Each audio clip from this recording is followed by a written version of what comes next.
TBC Classic has been awesome so far. The main character is all sorted out with full Phase 1 base and is fully attuned for all of the raids in Phase 2. So that's why I started leveling up a second character, which was of course the Hunter. And yeah, it's been really fun. It's surprisingly fast paced and has a huge damage output. So 100% we will be finishing that series at some point. But I don't know, I've got a bit of an itch to scratch. I really want to do some big AoE pools, and originally I wanted to start leveling up my warrior, but yeah, he's kinda stuck in Azeroth. Mage would be another great option, but to be honest, I don't really want to just be pressing Arcane Blast as fast as possible. Plus, I'm just not really a caster kinda guy. So, I have decided to start a brand new character, a Paladin.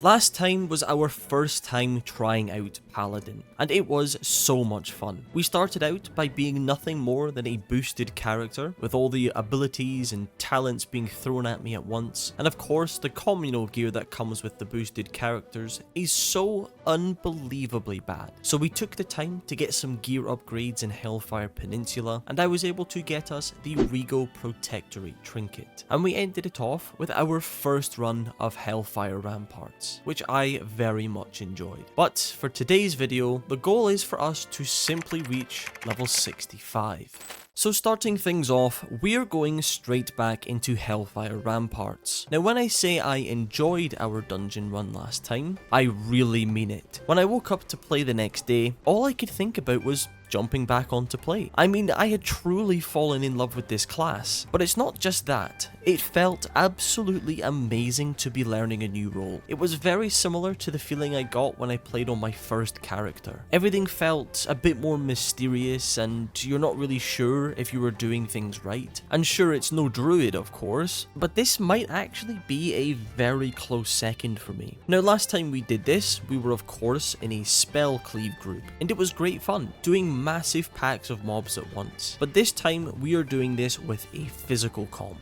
almost. And I would actually say that doing it like this is a bit harder. You feel like you've not got as many get out of jail free cards available to you. And well, that kind of led us to our first wipe as a tank, which I mean, is gotta happen at some point, right? The rogue ended up getting feared into another pack of mobs, which proved to be just too many mobs for me to face tank. Now, like I said in the last video, Hellfire Ramparts has a crap ton of good loot for us, such as the Mok'Nathal Clan Ring, the Mok'Nathal Wilder Cloak, the Witching Band, and a ton of other spell power stamina gear. Point is, no matter what we are killing in here, there is always the chance of us getting something good. Unfortunately though, this time the first boss only dropped the Hunter legs, and luckily the rest of this run ended up going very smoothly. Definitely slower than the spell cleave run, but I'm not really in any rush. Omor the Unscarred also only ended up dropping some Hunter gear. Our Hunter that was with us was definitely eating good. But moving on to the final boss now,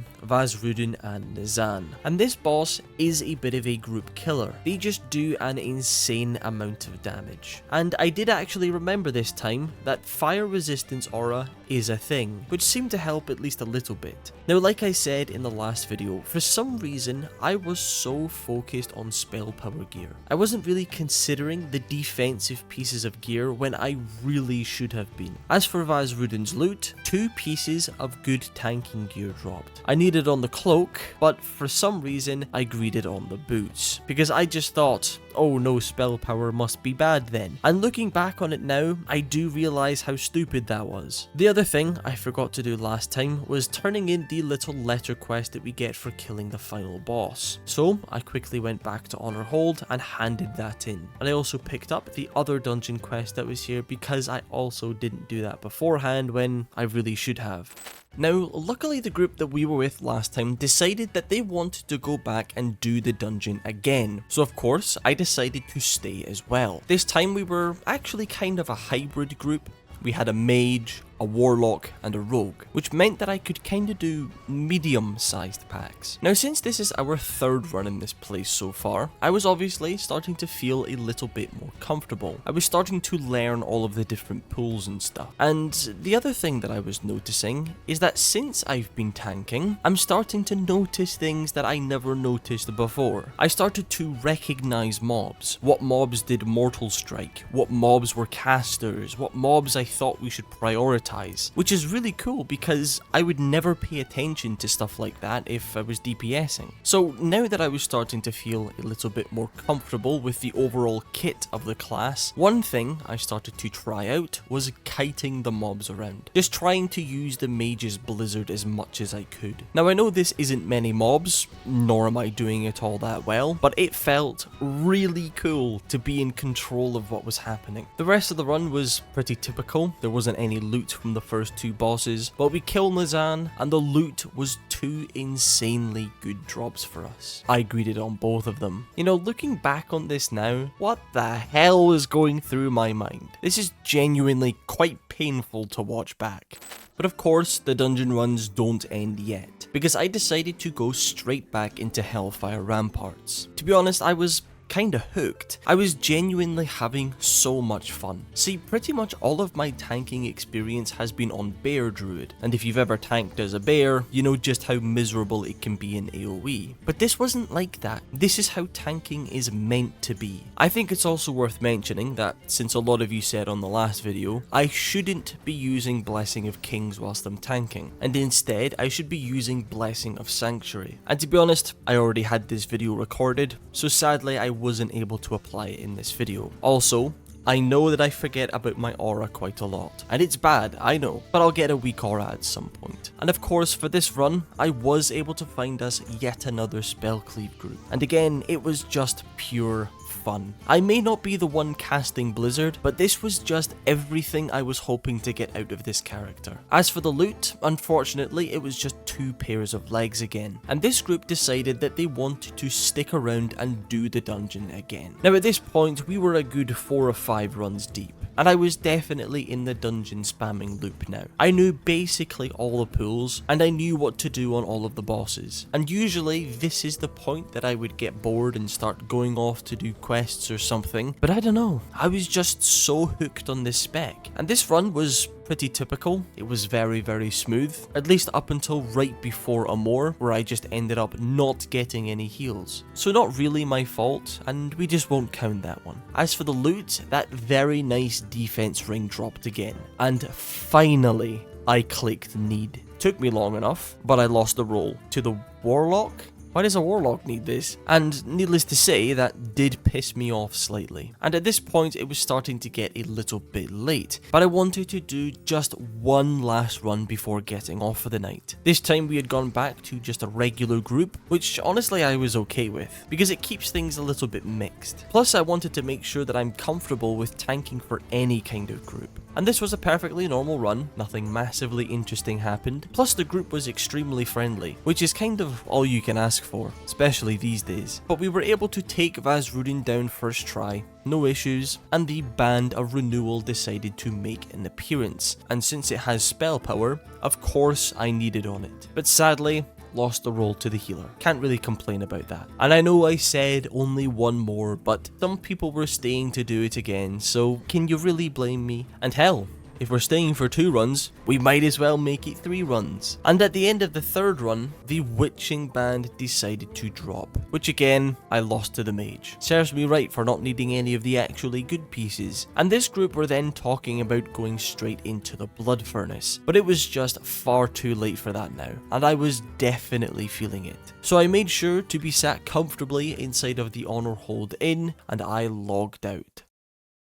Logging on the following day to play, I genuinely haven't been more excited to play this game. Well, since the Druid, of course, because I don't think we'll ever top that experience. But just to shake things up a little bit, instead of going back into Ramparts, I decided that it was time for a run of the Blood Furnace. So going into this one, this is a dungeon that I was far more familiar with, and I have actually tanked this before on my Druid, and I don't remember it being that bad. But then again, I was in full vanilla base gear. So whilst we were just clearing our way towards the first boss here, let's talk about loot. Now unfortunately, there isn't that much loot for us in here. In fact, there's really only one solid piece of gear, which is the Diamond Core Sledge Mace. It is a bit slow for my liking, but 51 spell power, I definitely take that. There is also the Light Channeler Trinket, which is really more of a healer's piece of gear, since all it would actually do for us is give us 20 spell power, which granted is still better than the Communal Trinket, but if our healer needed on it, I definitely wouldn't take it. But we luckily managed to make it through that big second room with all of the technicians inside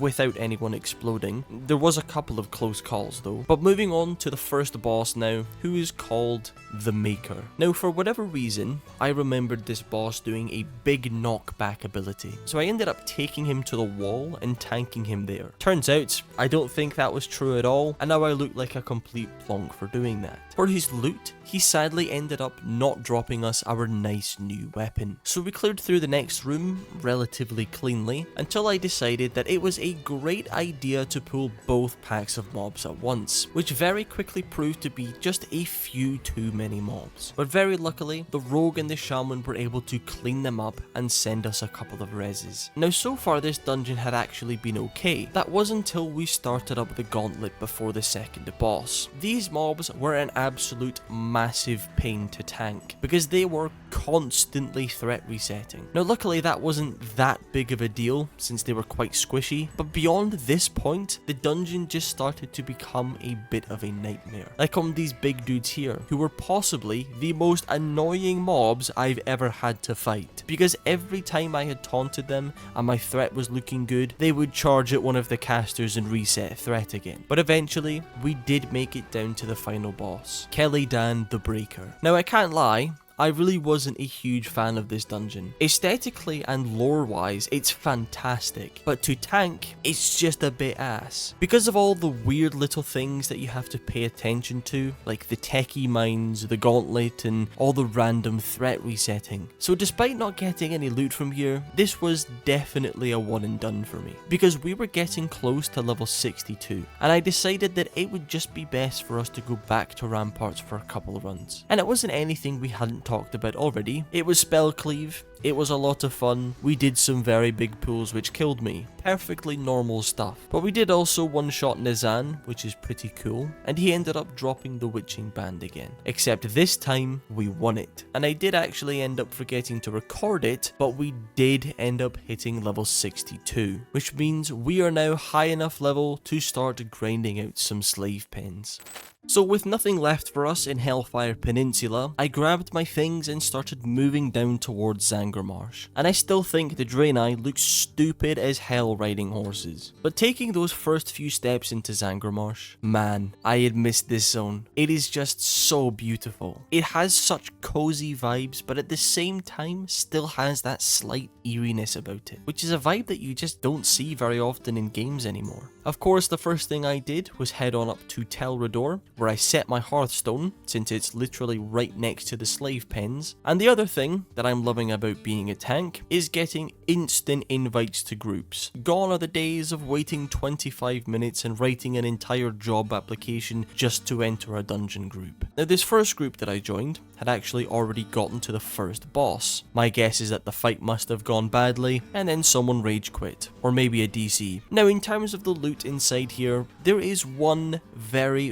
important piece of gear, and that is of course the Spellfire Longsword, giving us stamina, intellect, hit, and a huge chunk of spell power. I mean, what more could we possibly want from a weapon? It's so good that there is a high chance we will use this until level 70. And on our very first run, the sword actually drops. And of course, we win the roll. This was probably our biggest upgrade yet, and we had managed to get it on the first run. Our first mob, technically. Now as far as the slave pens goes, I am actually very familiar with it. We had ran this dungeon a crap ton of times on the druid, as both a tank and a DPS. Plus I've done this countless times on heroic difficulty. As for the other pieces of loot, we have the Bogstrot Cloak, as well as the Azure Plate Greaves, and the Runed Fungal Cap. Now granted, the trinket isn't all that impressive, but it's still better than the communal crap that I've been using this entire time. So we get Rockmar down, and again, on the first run, the cloak drops. And yes, I did actually need it on this time. I think at this point I was starting to get over that spell power hump, and I was actually realizing that the defensive gear is far more important. The rest of the run went quite smoothly, especially for us not having a shaman with all the fears going on, except that now our hunter had sadly disconnected and never actually came back, which we thought might actually cause some issues on the last boss, since he does hit pretty damn hard, plus he likes to spit poison on everyone. But we were able to get him down, and he dropped the Unscarred Breastplate. Now I didn't need on this one, and that's only because the one that I got from the quest last time is actually better. But with that now done, we had officially completed our first run of the slave pens.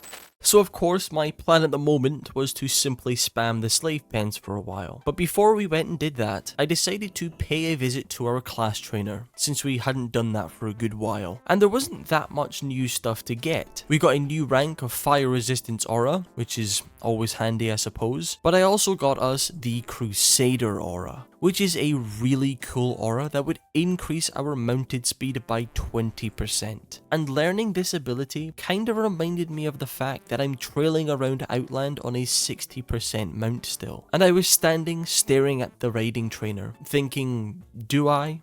Do I not? And I had a little bit of extra gold saved up, so screw it, why not? And I know that paladins have their own special mount abilities, but I'm not a huge fan of the horse mounts, and riding around on the back of an elephant sounds awesome. So I ended up going with the Great Purple Elec. But with that now out of the way, all that was left for me to do now was to simply head back down to the slave pens. Now the slave pens as a whole, I gotta say, was more fun than Hellfire Ramparts, because it was more difficult without it being a complete pain in the ass like the Blood Furnace. It was simple things, like getting Sunder Armored or Frostbolt slows, instead of mobs that charge into casters' faces that also reset threat and aren't tauntable. Plus the bosses were genuinely quite fun, like on Menu the Betrayer, who is literally just a shaman, and you've got to pay attention to when he drops a Fire Nova totem, because it does a pretty big chunk of damage. It's not difficult, nor is it complicated, but it gives us at least something to play around. Same thing goes for Rockmar. He applies a debuff to me that does pretty crazy damage, and the only way to make it fall off is by healing me to full. Granted, that's more of a healer mechanic, and I found that sometimes the healer didn't realize that was a thing, and I would end up just dying. But for the most part, it was completely fine. The only part of the dungeon that I would say was truly a pain in the ass was definitely the last couple packs of mobs, because they loved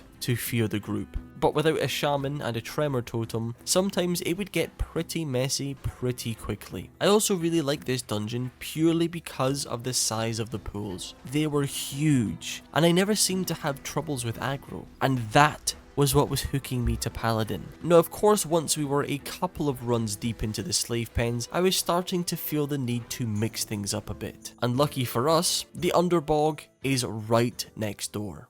So going into this dungeon, I actually wasn't expecting to enjoy it much, because I've done this a couple of times on the Druid and Hunter, and I never really enjoyed it. But you know what? This time, I really did. It kind of goes back to what I said earlier, that as a tank, you seem to pay more attention to what's happening, and you notice things more. But this dungeon is actually very pretty. Okay, fair enough, the mobs are a bit too tentacly for me, but the setting is nice. So moving on to the first boss, it's Hungerfen. Now I remember on multiple occasions saying that I never really noticed anything mechanics wise. But now that I'm tanking, what the hell are these mushroom things? Well, clearly they are doing something that I didn't notice before, because we ended up losing someone. For the loot, he ended up dropping us another piece of hunter gear. And since we're on the topic of loot, it's worth mentioning that there isn't a huge amount of loot for us in here. There were quite a few generic looking pieces of plate gear, just stuff off with stamina, strength, and a decent chunk of armor, all of which would be very nice to have. As for the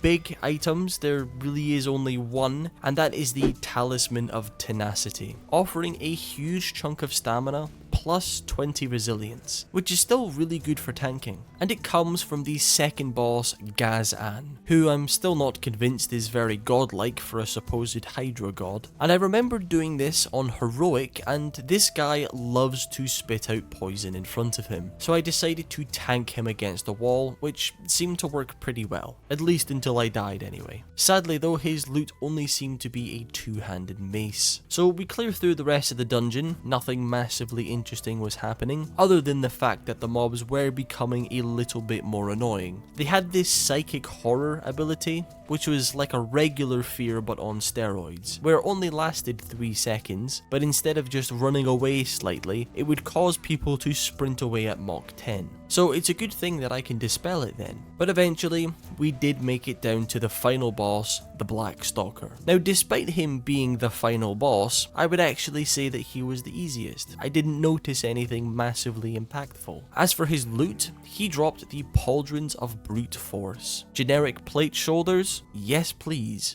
So now that we had ran both the slave pens and the Underbog, the only thing left for us to do now was to spam more slave pens. And yes, whilst I did enjoy the Underbog more than I did last time, it's sadly just not as efficient for leveling as the slave pens. Plus the slave pens loot is kinda just better. Although the more runs I did, I was noticing that my pools were getting bigger and bigger, and I was starting to move through the dungeon quicker. I was recognizing when people needed to drink and when I could just start pulling the next pack, which definitely made things quicker. So to finish the day of grinding off, I did a total of 3 full runs of the slave pens in an attempt to get us the legs and the mushroom trinket. Our first run, sadly there was no trinket to be seen, but we get down to Quagmiran and he did drop us the Azure Plate Greaves. And of course, we won the roll on them, which was a massive upgrade from the green BOE legs that I've been running this entire time. For our second run, again, the mushroom didn't want to drop, and according to Wowhead, the mushroom has a 20 to 25% drop rate, which I'm calling bullshit on because we had done at least 10 runs of this dungeon and I hadn't seen it a single time. But run number 3, I did something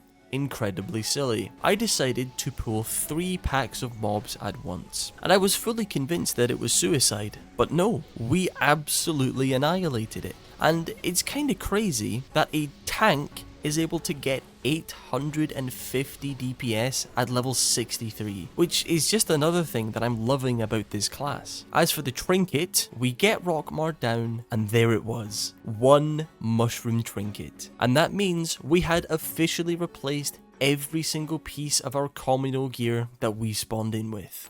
Now at this point I think it's pretty obvious that I was hooked on running dungeons with this spec, but so far we hadn't done anything with either of our profession slots. So I decided that for my first profession I wanted to level enchanting. Not because I wanted to enchant anything, but purely because I wanted to disenchant stuff. Because we were just running dungeons so much and I was getting tons of green BOEs and blue pieces of junk that nobody wanted. Plus, I don't know if you've seen the price of enchanting mats currently, but it's a little bit ridiculous. So why not take advantage of that and make some gold as we go? Seems like solid reasoning to me. And you know what? I was fully expecting to have to spend like minimum 500 gold to level it, but it was nowhere near that. I think in total, it was only like 250. As for our second profession, well, I was still a bit undecided, but I think it's definitely between either engineering or potentially blacksmithing. But apart from that, the only thing we had left to do now was quickly get to level 64 so that we could run the mana tombs. So I ended up doing a couple more runs of the slave pens until I got to a point where I was so incredibly close to level 64 that it didn't really make sense to do a whole new run for it. So I decided just to smack a couple of Zangarmarsh mobs. And to be honest, I completely forgot just how slow questing as a protection paladin is. The damage meter said I was doing a lot, but their health just didn't seem to be moving. It really didn't take that long though. I think it was only about 5 mobs in total until we had finally hit level 64. So now that we had hit level 64, it was time for us to run the Mana Tombs. But before we went and did that, of course, I paid a visit to the capital city, Shatrath, affectionately known as Shat, where I set my hearthstone at the Aldor Innkeeper, cleared my bags, and picked up some food. I then wasted no time and immediately went for the Mana Tombs. Now going into this one, I really didn't know what to think, because I really didn't enjoy this dungeon as a DPS, so doing it as a tank was either going to be a way better experience or a way worse experience. And I realized after only the first pool which one of those it was going to be, because for the first time so far, people were ripping threat. And not only that, I was getting absolutely smacked. Now with the threat thing, I'm pretty confident was because a lot of the mobs in here are casters, which means they aren't hitting me, which means I'm not getting threat from Holy Shield. So the first boss of this dungeon is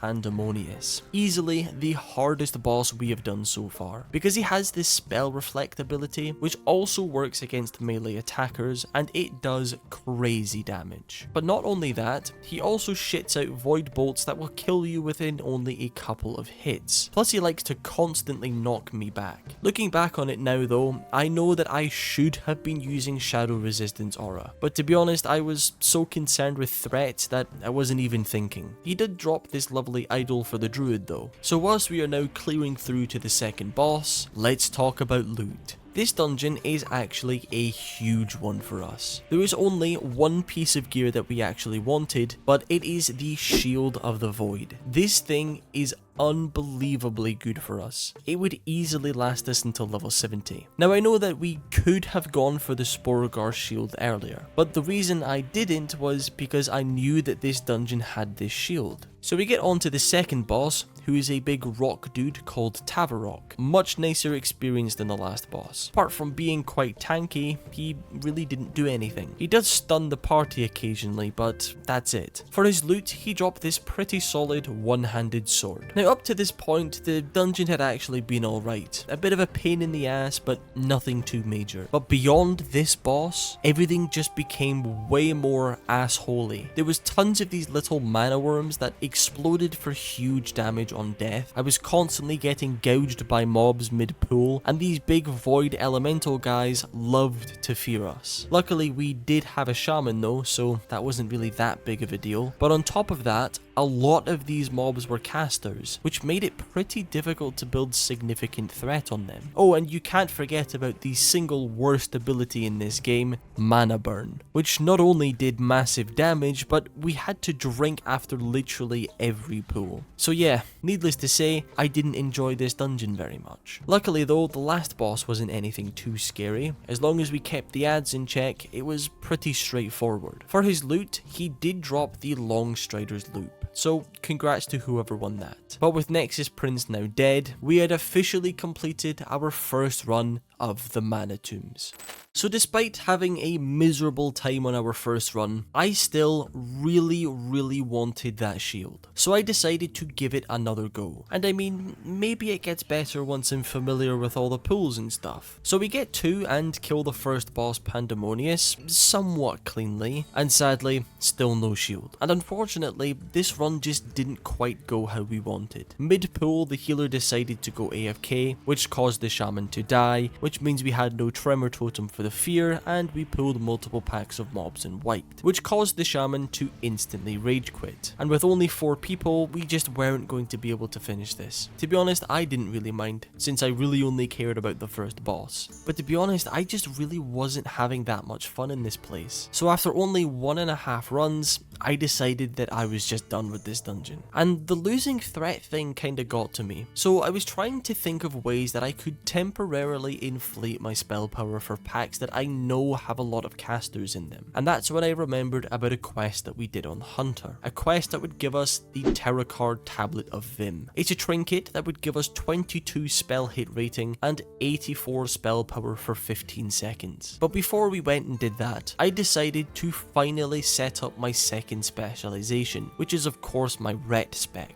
And again, I was being thrown a lot of new information at once, so I just used Wowhead to simply copy over the talent. balance. I also visited my class trainer again, just to be sure that we weren't missing any important ranks of abilities. So with the Ret spec now all set up, I made my way down to Illyrian Stronghold and grabbed the first of the 2 quests in the quest chain, which was the simple task of slaying 20 of these Bone Lasher vultures. Now obviously I had no prior experience with Ret, so I was going in completely blind. But you know what? This spec felt really awesome. Every ability I used felt like it hits. I don't know if that makes sense, nor am I 100% sure if I was playing it right, but from what I've gathered from people in my raids and stuff, Seal of Command definitely seems to be our main source of damage. As for the quest, it was completely fine. Got to chill out for 20 minutes killing a few birds. So I returned to Illyrian Stronghold and handed it in, and grabbed the second and final quest in the chain. And unfortunately, it was an elite quest. However,